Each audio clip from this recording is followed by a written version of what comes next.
Deception, disguise, illusion. All tools utilized by the CIA as they fight a war that takes place in the shadows. Officers, agents, spies.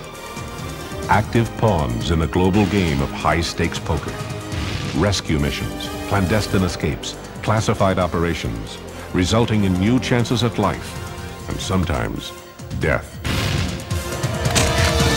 These are the stories how we used deception and disguise and illusion and stealth and cunning and working in the shadows to get our hand on the lever that allowed us to alter the course of world events. And so we should share these. It's time. Witness the world of international lies and deadly espionage as told by the CIA's own master of deception.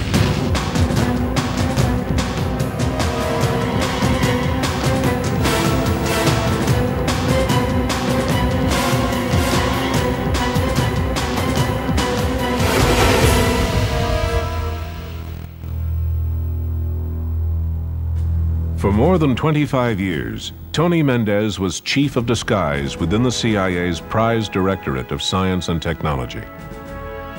Tony Mendez became the master of disguise, and with other CIA officers, he devised elaborate schemes of deception and illusion that gave the United States the critical advantage to win the Cold War. Until now, his stories have remained classified, his operations shrouded in secrecy. The deception techniques he developed are still used today. To deceive means to mislead by deliberate misrepresentation. It's about how you tell a lie, and in the context of international politics, of why you tell a lie. In the strategic sense, deception is about getting a tactical advantage against an enemy. The idea of deception is to keep your troops off the battlefield. You want to have defeated the enemy before you ever enter the battlefield, so that there's an assured victory. So that's the reason for the lie.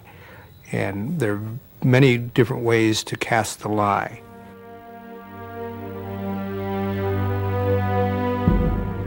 A fascinating and famous example occurred during World War II. It was known as Operation Mincemeat. Historian Keith Melton. During World War II, the British were certainly undermanned. They were outnumbered. They were, in 1940 and 41, virtually surrounded to the east by the German armies, and they recognized that they had to go beyond their limited capabilities to fight the war. British intelligence devised a plan to deceive the Germans by taking a corpse and creating a man who never was. They disguised him by putting him in the uniform of a Royal Marine major, and they named him Major Martin. They created an elaborate background. They put in his pockets receipts from a play, a note from his girlfriend, everything to make him believable. They took a submarine down into the Mediterranean, and they floated the body when they knew the tide was right, so that the body would come ashore in a desolate part of Spain that was known to be very pro-German. And attached to Major Martin's wrist was a handcuff attached to a briefcase. And in that briefcase were letters that were actual originals, but were created just for this deception operation. And in those letters, the Germans, if they carefully analyzed them, could draw the story that the invasion plans that were soon to happen would not be where we ended up going. They would be somewhere else. They actually went to the dry cleaners where his clothes were cleaned to see if, in fact, this person had their clothes cleaned there. And they went to the place where he bought his shirts to see if, yes, indeed, he had bought his shirts there. It was an amazing deception operation, the detail that they had laid in, so that if a detailed investigation took place, that they would determine this was really a person, and it was true. So they were convinced, and so they bought the deception. they were waiting for us in the wrong place when we invaded.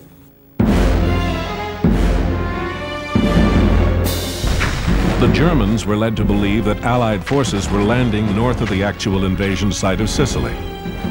They moved their forces, weakening their defense and assuring an Allied victory in Italy. A successful deception that laid the groundwork for the Normandy invasion a year later. Disguise and deception. From the mythical Trojan horse to present-day espionage, these ancient arts have been a tool of warfare since biblical times. In the early part of the 20th century, even the most clever disguise techniques were lifted from the stages of vaudeville and early film, until the era of the Cold War. To escape surveillance and operate effectively, the CIA realized disguise had to be more than makeup and a change of clothing. The CIA relied heavily on its key branch, the Office of Technical Service, or OTS. They provided everything from alias documentation to the very elaborate disguises that enabled officers in the field to procure vital foreign intelligence. We can match the best that anybody can do in terms of concealing somebody's true appearance. We go all the way from facial appearance to body appearance, the whole 9 yards. We can create an entirely new persona for an individual, and for everybody that's going overseas, we do just that. Tony Mendez's wife, Jana Mendez, also served as the CIA's chief of disguise. When you plan an operation, you know the kind of surveillance that you have in that country. In other words, you would call that your audience, and you're going to plan your operation and you're going to play it to your audience. In order to deceive hostile surveillance, the CIA looked to the age-old skills that magicians use to deceive their audiences. Skills used with the utmost effectiveness by master illusionists Penn and Teller. 1. Palm. To hold an object in an apparently empty hand. If you put your hands in your pockets a lot when you're not doing anything sneaky, when you put your hands in your pockets when you do something sneaky, people are less apt to notice it. There's a factor in magic and stage management called misdirection. Take the scene in Cool Hand Luke, for instance, where the road gang is out there on the road and suddenly they come upon this blonde washing her car. If you had something like that going on in the courtyard of your residence, all these people who are supposed to be watching you might be watching that. That's what you call misdirection. And you could, haul an elephant through the courtyard probably when that's going on. Maybe there was a person in Site A and the person needed to be gotten to Site B. And maybe the place was being watched. How can you move a person? Well, when you start thinking about things like that, you start thinking about magic. Steal, ditch, misdirection. What misdirection really is the moving of the idea. It's not moving the eyes where you're looking, but rather getting people to follow and take for granted a whole course of action while you're doing slightly different. Is he really crushing out a cigarette? Is he really adjusting his hat? Is he really pulling out a fresh cigarette? So an example of misdirection might be using a large motion like this, and to hide the small motion like this. And this is the way you palm a card. For instance, you got the cards in your hands, you got your hands going like this, and this small motion pushes the card in the back down in the deck, and this motion then picks it up. Looks simple, doesn't it? That would relate to putting a signal up while under surveillance. You might be moving your hand like this, and you got a little piece of lipstick on it that they don't see, and that actually lands on that parking meter or whatever as you go down, and they don't see that.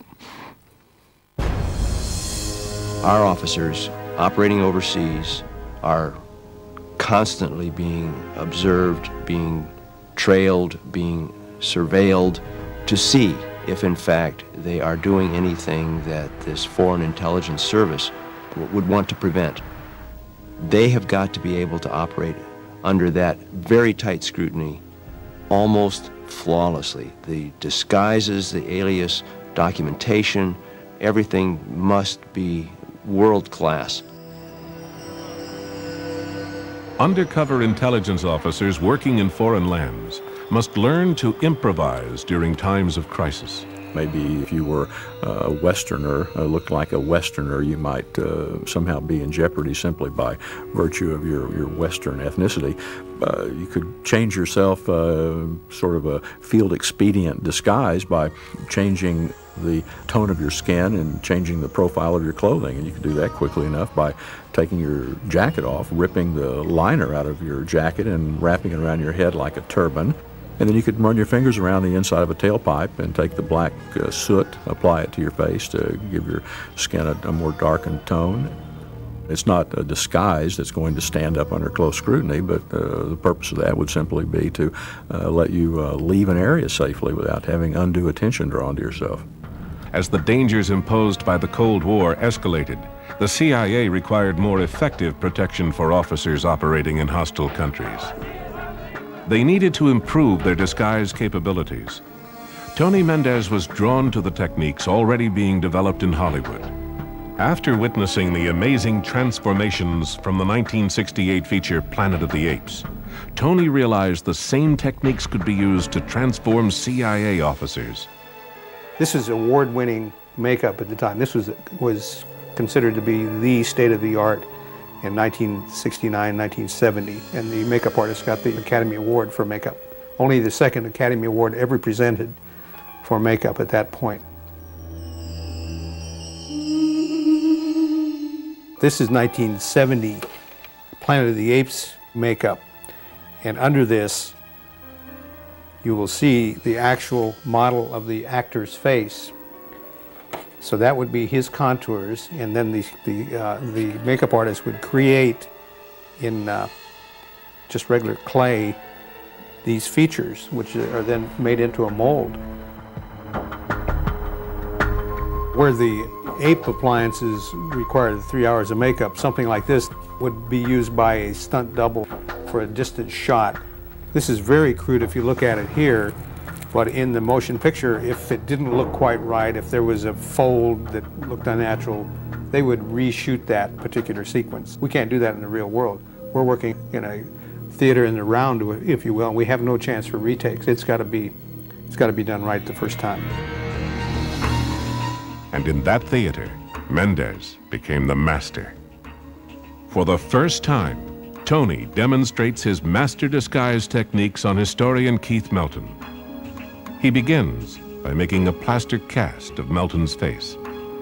The process shown here took place in hotel rooms and hideouts all over the world during CIA covert rescue operations throughout the Cold War.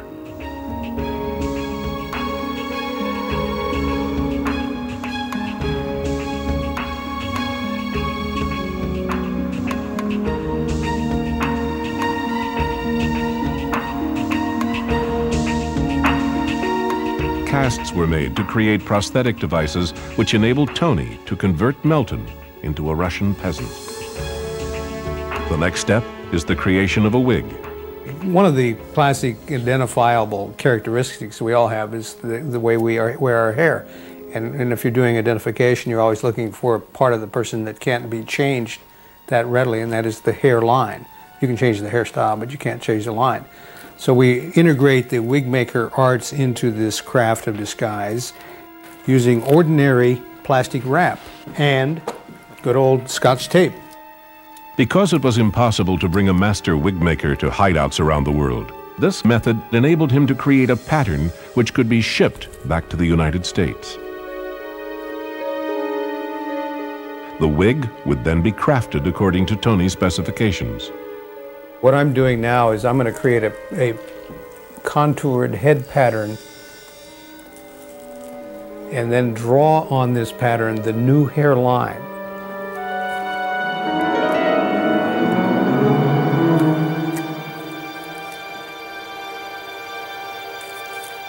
Okay, we've got a subject here who parts his hair where 85% of the males his age in this culture might part it. So what we're going to do is try to cover some of those identifying features. So what I'm going to do is I'm going to make a partless hairstyle, kind of a pompadour, hairstyle. Each one of these hairs between this line and this line will be put in individually by hand into the finest hair lace that we can get to make this a really high quality piece. But these marks show the wig maker how to construct the cap, how I want it constructed. So we have recorded the contours of his head. I'll fold this up and put it in an envelope and mail it off to my wig maker, which there are only a few master wig makers left in the world. So here's the handmade hairpiece. You can see that edge has all been ventilated in there by hand the way that we specified. And if they've been true to our pattern, this should fall right into place. And you don't want to do this work if you're afraid to stick your finger in somebody's ear. A little alcohol, a little spirit gum. So we're getting it positioned here. And then we're going to apply a little adhesive along the edge.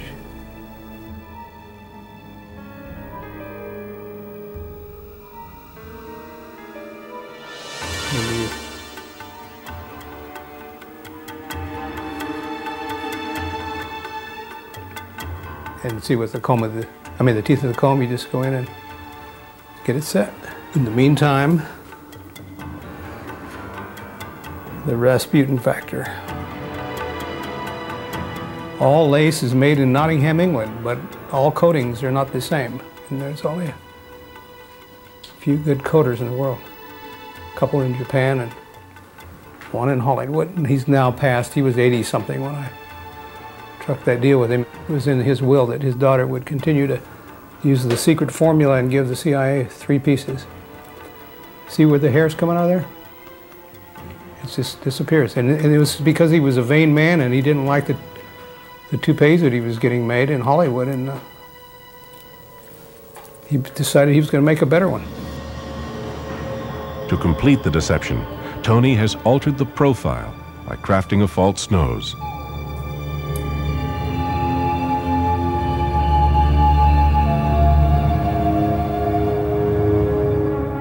Okay, now I'm going to start adding a little bit of the age lines and wrinkles on his face to try to blend him into this character that we've created here. So I'm just taking an eyebrow pencil and I'm basically just drawing a whole new face for him. This is just pure subtle form of theatrical makeup. Color is used to blend the prosthesis with the skin. The results must be seamless. An unattractive mole is added, and the disguise is nearly complete. The profile continues to be altered with the insertion of upper and lower false teeth. And what that's going to do is give him a different line of this lip down here. Okay, so now the muscles in his mouth, they're going to start changing shape, and it's going to end up changing the outside contours of his face. He's actually going to have a different mouth line, which is one of those things that's hard to change. And then we're going to add the plumper and facade for the top, which is not only going to change the shape of his mouth, but it's also going to change the look of his teeth. It's going to give him another subjective detractor here, which is this gold tooth. And of course, you always want to have those glasses kind of fingerprinted. Obviously, this guy's not going to clean his glasses even at this point in his life. It feels very different. One thing I notice immediately is that the dental appliances alter the way I speak. That's good in that it makes me feel that the disguise is complete and effective and would give me confidence if I was participating in an exfiltration and I needed, my life depended on the effectiveness of this disguise. Throughout the years, Hollywood's disguise techniques continued to improve, as did the CIA's. This allowed officers to more easily infiltrate hostile countries. But once there, in order to operate successfully, they had to learn how to outwit the best surveillance teams in the world. The essence of disguise and deception is managing the stage. The disguise would be just one portion of that plan. Mendez knew that a disguise was not enough cover for officers in countries such as Russia. Moscow is one of the most hostile cities in the world for foreign intelligence to operate. What the CIA did was develop a new way of action. This new way was referred to as the Moscow Rules, a protocol of conduct for officers working against surveillance teams in hostile countries. What you have to have is you have to have a very comfortable equilibrium established between you and your team. There was always this understanding with your surveillance team that you were a pair. You knew it and they knew it. And there was always this kind of comfortable truce. They may believe that they're with you every moment, but there are moments which we call I.O. or in obscura. In other words, you're actually in the shadows, if you will. For instance, if you pass behind the light post or you pass through a doorway and down a stairwell, there's going to be a wink of an eye up to maybe several minutes when you're actually out of sight. But surveillance is going to think they have you. Field officers know that eluding surveillance requires patience. If you keep taking them through configurations that are difficult for them to stay with you, you will whittle away your surveillance team. You're going to be in the shadows, and that's when you can do your shadow chores, which means one of these acts like putting down a drop or even making a telephone call or mailing a letter or making a brush pass, which means brushing by the asset and exchanging something, or even having a personal meeting. Your gut is the final check on whether or not it's safe and whether or not you're going to kill the agent or not by doing that I.O. chore, putting down that brick in the brickyard. Because if they detect it, all they got to do is stake it out as long as it takes, and whoever arrives in a few hours or a few days to pick it up has got to be the asset, and they're dead. All CIA troops heading to hostile countries were taught the Moscow Rules. These individuals were referred to as pipeliners. The pipeliners' training included rehearsals on the streets of Washington, D.C. Areas could be configured here to mirror the layout of any foreign city. In this simulation, Tony and Jana act as the surveillance targets, or rabbits. They, along with actual members of a CIA surveillance team, simulate some of the principles. The rabbits have led the surveillance team into a particularly difficult area here. It offers so many avenues of escape. For instance, there's a stairwell across there, a bridge here, and roadway on both sides. They could go in any direction. The challenge for the team now is to deploy themselves and watch for these two to see what they're going to do. They're set up around the block and along the canal at this point, and Jana will be getting up and I'll sort of follow her, but then I'll hang back. They won't know how to react with the two of us separating like that. It'll take them a minute to decide what to do. Okay, let's go.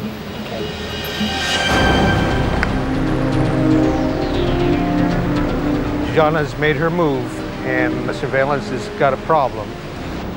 I see Jana moving towards the stairwell over here. She may be using that as a channel. A channel is particularly difficult on the surveillance team because it draws them down into an area that does not have cover for their actions. She can determine that she has surveillance as they move down through that stairwell. And then the other question is, could she be performing an operational act down in there? We don't know, but we have to find out. All the training the officers have received comes down to a last-second decision.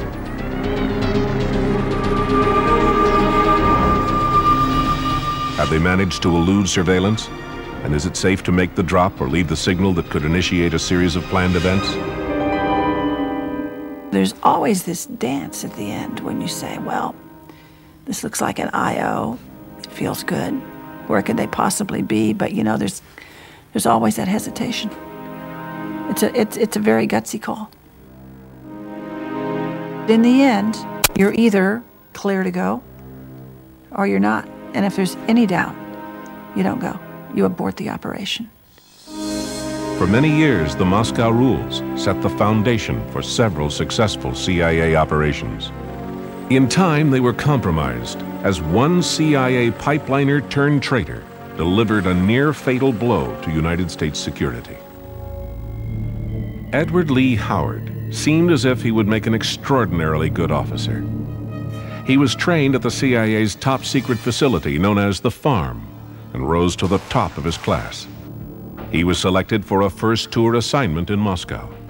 Everybody was really charmed by this guy who had a rotten core, until he started doing some rather strange things in the course of his day, such as, stealing other people's parking pass, taking money out of the coffee fund, really stupid little petty things that, pretty soon got noticed.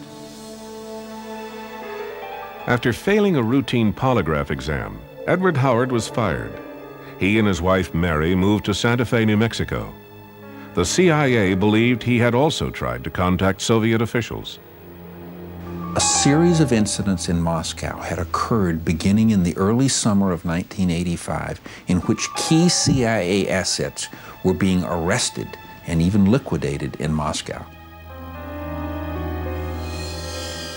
The CIA was alerted by a Soviet defector, KGB officer commander Vitaly Yurchenko, of a traitor supplying the names of intelligence officers operating in Moscow. He only knew them by the codename Robert, had been a CIA officer who had once been selected to go to Moscow, but then had run into problems and didn't go. And it was this information that made the FBI zero in on Edward Lee Howard. The FBI began to watch and listen to the Howard's every move, tapping his phone and secretly videotaping his house. They were pretty sure at this point that he had gone with his wife on a trip to Vienna, Austria, and probably had at least one meeting with KGB, and probably had given secrets away already. But they were trying to gather evidence of espionage on him. Ironically, when Yurchenko exposed Edward Lee Howard, the CIA sent Aldrich Ames to debrief him. Unbeknownst to the CIA, Ames himself was a traitor. Realizing this information would expose Howard, Ames sent an emergency message to Moscow. Days later, the KGB warned Howard he was in danger. Utilizing the techniques he learned from his CIA training, he began to plan his escape. Is there a road, the right time of day, dusk, early evening, that he could get sufficiently far ahead of the surveillance team that they would allow a gap to occur to create a moment in obscure? Howard knows that once he had identified the moment in obscure, that the key thing would be to develop a way for the car to stop, and he would get out, but he had to put a dummy up so that from behind the surveillance team would see Mary driving and Howard seated in the passenger seat. Howard began working on a dummy referred to by the agency as a jack-in-the-box, or jib. Well, in the Howard case, I think we trained him too well. So we went in the garage and took only household items that were laying around. He took a toilet plunger because the rubber base would sit flat on the seat, the vertical staff, the handle that went up. He taped a coat hanger with electrical or duct tape so it would form the shoulders, and he put just an old safari-style jacket he had around the house.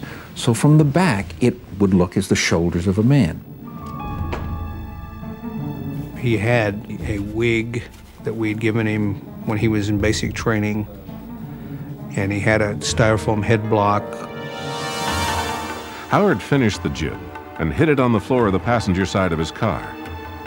He then altered his brake lights so that surveillance wouldn't notice the car was slowing as he jumped out.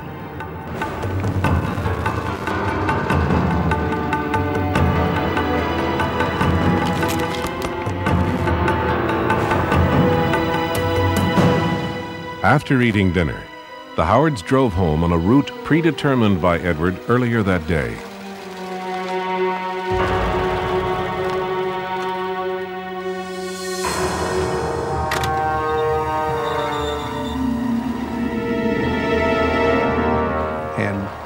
way she went with this silhouette of him in there, which wasn't him. Of course, he's in the bush now. As the FBI said, he was in the wind. He was gone. Mary continues to drive home. Suddenly, the FBI sees Mary and a figure they believe is Howard in the car returning home. So suddenly, though they didn't know he was gone, the loop was closed. It worked. The technique worked as it should have. Once inside, Mary took one more step to close the loop. She phoned the family doctor, knowing that she would reach an answering machine. She proceeded to play back a message pre-recorded by her husband. Hello, Dr. Rogers. This is Ed Howard calling. I would like to make an appointment with you sometime next week, preferably on Thursday. Please give me a call back when you can to confirm. Thank you. Surveillance was reassured that Edward was in the house. Mary knew he was gone for good. And Howard was following our MO to a fare-thee-well, and he even added a few flourishes and curlicues to it of his own. It was very well done. The jib and the pre-recorded message misdirected the FBI long enough to allow Howard to flee the country. Months later, he turned himself over to a Russian embassy in Europe. He betrayed countless agents and spies working in the Soviet Union, costing many lives and delivering a devastating blow to CIA operations. The real downside to that, besides our agents being killed because of him, he gave away what we call our silver bullets. These were the techniques that we had developed for eluding surveillance in Moscow. And once they got onto it, of course, they could defend against it. So we had to create new techniques. During the years following Edward Howard's escape, the CIA was faced with a series of operations that ended in disaster. They were forced to ask themselves if this was a result of information leaked by Howard, or were there other factors involved? Was there some way, unknown to the CIA, that the KGB was able to track CIA officers and CIA assets? So they began to look at, were there ways that, called tagging, that the KGB was able to impart a substance onto a person, to their hand, their clothing, their shoes, in which they could use this substance unknown to the wearer, the target, and they could then say, had this person been in this room, had they gone to this building. What we did is looked at all these different ways that you might tag somebody, because once we're free in that IO mode, we didn't want to be reacquired. Every possible substance was studied, from infrared beams to the insect mating scents known as pheromones. The CIA contracted specialists in the field of entomology to determine the viability of pheromones as a method of tagging. Dr. Ring Carday is an entomologist with UC Riverside. If you tag the individual, you're going to put a given amount of compound someplace on this individual. This is a cage of quiet moths, and we're introducing into it a pheromone source that contains 100 billionths of a gram of a synthetic copy of the female's natural pheromone. What we have is a fairly immediate reaction in males.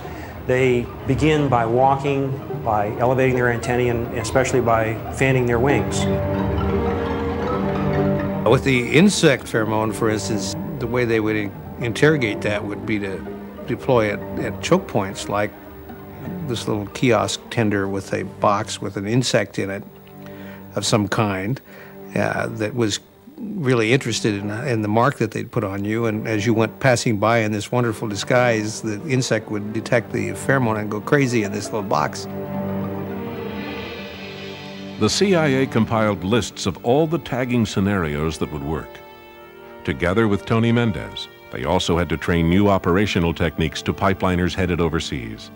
Washington, D.C. became a test ground. Here, the pipeliners were pitted against CIA teams that could emulate the particular surveillance operations of any country. This is their first chance to see if they could beat me. Everything we'd done up to this point was another kind of operational act, but it wasn't the use of disguise for an escape. Mendez recalls a particular pipeliner test that involved many of the rules of deception. It was called the Hay-Adams escape. On the particular night in question, they knew that Mendez and a young female pipeliner would undertake a disguised escape. This night was also the eve of George Bush's inauguration. They selected this because it's almost a carnival atmosphere in Washington. And because of that, there's so many people, it was normal to go to different restaurants and go to different lounges because this is what people were doing. And Tony also knew that on inaugural eve, that the tendency would be for people to be overdressed, wearing their evening attire. And surveillance teams would begin to think that is the common. Mendez was on the sidewalk level in the bar of the Hay-Adams Hotel, which is situated across from the White House. He was dressed in formal attire, ready to go party hopping. He was sitting there having a drink and waiting for this young girl. She could have been his daughter or his niece to come and meet him. And so she came in dressed very informally as a student.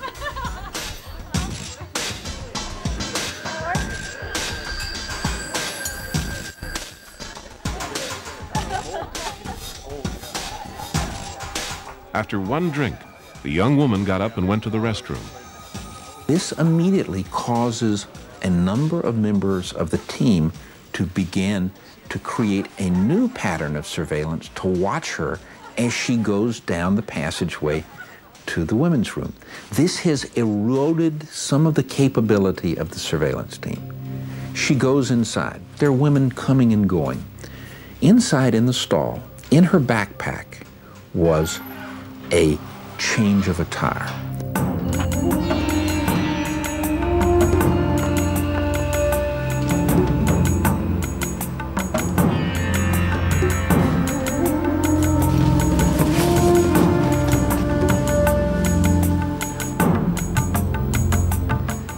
She quickly changed into evening dress herself, then took the stairs into the lobby area, where she easily merged into the crowd. She walked through all of the surveillance, walked into the lounge, and up one of the inner exits into the main part of the hotel, walked immediately to the front, got into a cab, and successfully escaped. The rabbit got away. At the point when Mendez estimated that the surveillance team might be starting to wonder where she was, he made his move. And the team is still saying, well, you know, he seems to be in place and she's still at the, you know, they don't miss her. They're not concerned yet. But maybe one or two are starting to wonder. So when you get to that point in your mental clock when they might be getting worried and you think she might have made it away, then you get up. He gets up, pays his bill, and confidently walks out the front door of the lounge onto the street. Now at this point, he has infused panic into the surveillance team. They have eroded. Partially, they're still watching the women's room because they saw her go in. Another group of them says, well, maybe she got out. So they're trying to reacquire her in the lounge and now expanding into the hotel. But they're looking for a young, casually dressed young woman. So there are fewer of them now to follow Tony.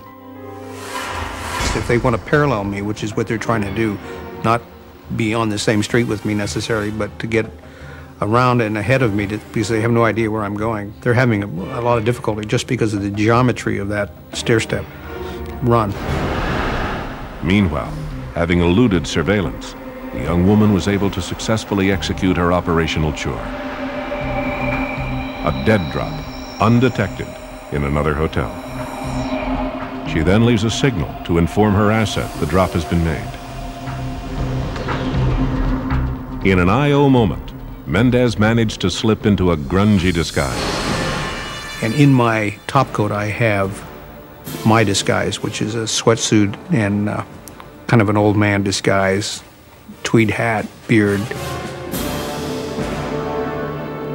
you know, thick glasses, grungy sweatsuit, grungy tennies. And then I come out of that site looking quite different. Certainly not somebody that's going to go to an inauguration eve party, but maybe out to take the air and to get a newspaper at the corner, that sort of thing. Mendez had also successfully eluded surveillance. Both he and the young woman were able to complete their missions, then reconvene at the hotel bar, dressed exactly as they had been at the start. The surveillance team had been completely fooled.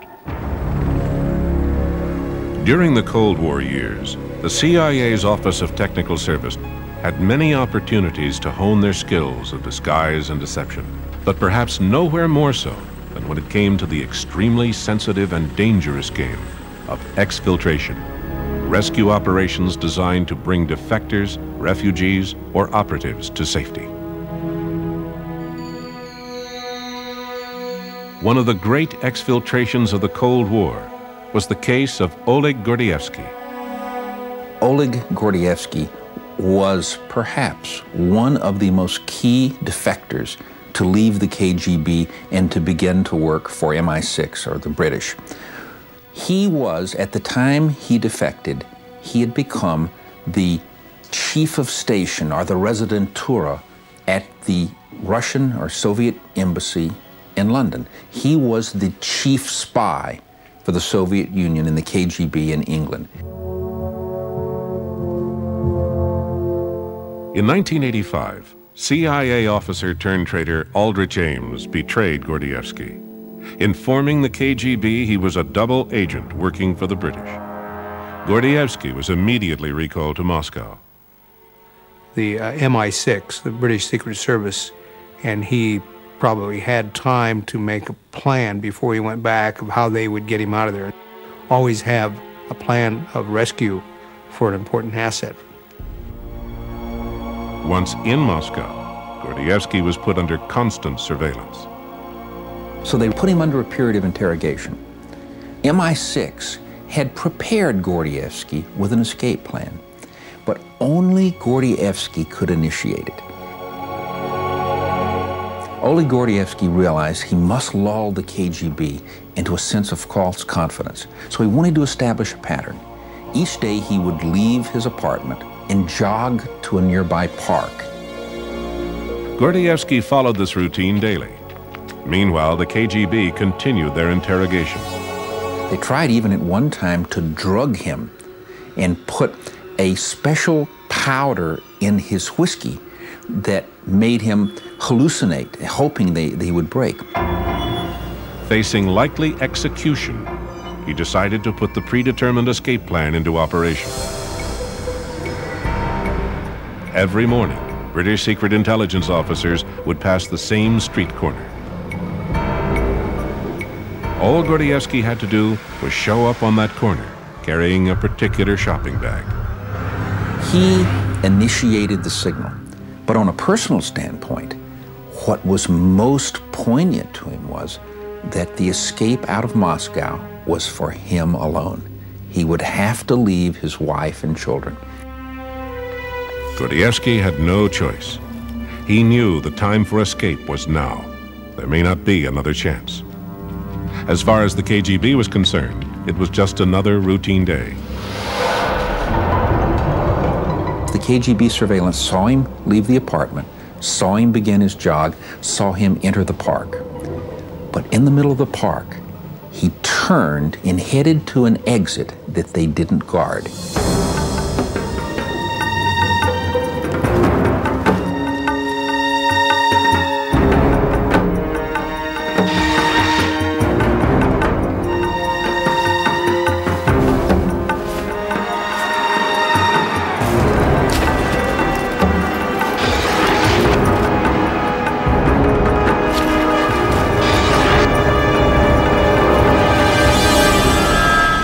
Calmly walked out of the park, proceeded to the nearest underground, the subway station, went immediately to the train station going to St. Petersburg.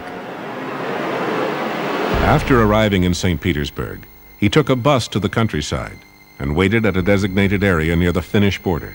It was the first and only time an individual has ever escaped Moscow under the exact nose of the KGB surveillance teams. Meanwhile, phase 2 of the escape was put into effect. A pregnant female officer at the British Embassy in Moscow left for a routine medical checkup in Finland. As always, she was followed by KGB surveillance.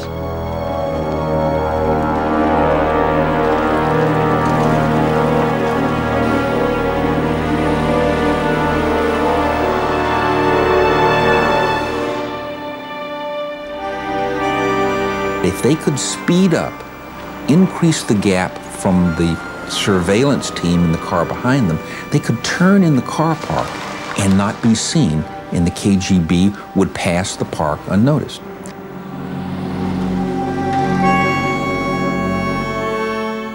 The car eluded surveillance and rendezvoused with Gordievsky. He climbed into the trunk through the back seat and hid. They covered him with an anti-surveillance blanket. We call him a thermal blanket that would prevent his heat signature from being noticed if the KGB was using a sophisticated form of thermal imaging. With Gordievsky stowed away, the car headed off to the border crossing. Theoretically, the car is covered under diplomatic immunity. But at the time, if the KGB border guards had realized Gordievsky was there, they would have certainly arrested him and pulled him out of the car. Passport, yeah. They went through the initial phase in which they demanded papers, but quickly they noticed there was another member of the KGB border guard with a trained dog that was there just to sniff out people hiding in the cars. And this case officer, female MI6 officer, thought very quick to hand the dog part of her sandwich and distract the dog. So a little bit of misdirection against the dog using the sandwich.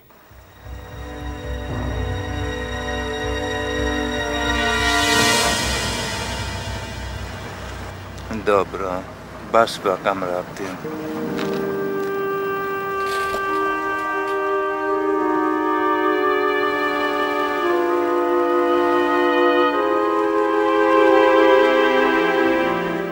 Gordievsky had been instructed to remain hidden until he heard a certain song.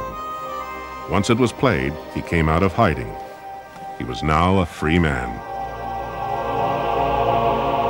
Throughout the Cold War, Tony Mendez and the CIA conducted over 150 similar successful exfiltrations, all of them using disguise and deception. Tony and Jana have since retired. When I stepped away from the agency, I didn't know it was quite over when I stepped away. It took, I think, a couple of years to put it in perspective and to see that that wall was going to stay down and that things really had sorted themselves out. In 1997, Tony Mendez received one of only 50 Trailblazer Awards for being what the CIA considered as one of the foremost individuals responsible for the success of the United States throughout the Cold War. No one does this sort of thing by themselves. It was a function of having the right people helping, and there are very many of them out there who are not getting any credit that should. But as a spokesman for them, I feel very proud.